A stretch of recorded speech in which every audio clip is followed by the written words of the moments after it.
In this video, I'm going to walk you through how to reopen your Stripe account, whether it was accidentally closed, paused, or deactivated for another reason. Let's be real.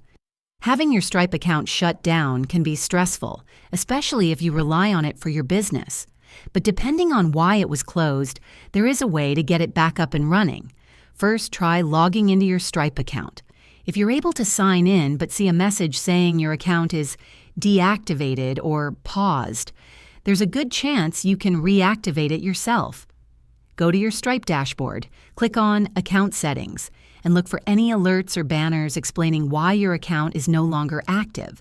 Sometimes, Stripe will give you a clear path to fix things, like updating your ID, re-verifying your bank account, or confirming your personal information. But if you can't log in at all, or if your account has been permanently closed, here's what to do next. Head over to the Stripe support page at support.stripe.com and start a chat or submit a request asking to reopen your account. Be honest and explain what happened. Maybe it was a mistake, or you've resolved the issue that caused the closure.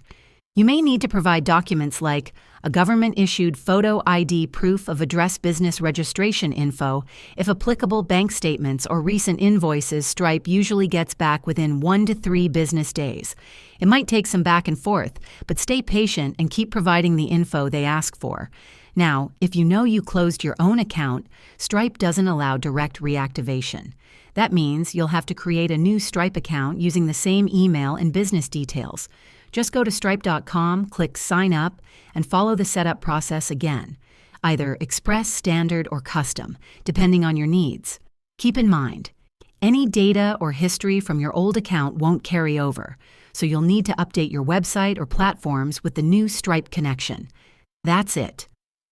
Reopening a Stripe account takes time and communication, but it's definitely possible, especially if you're proactive and cooperative with their team. Thanks for watching. If this helped you out, hit that like button and subscribe for more step-by-step guides on managing your online business tools. See you next time.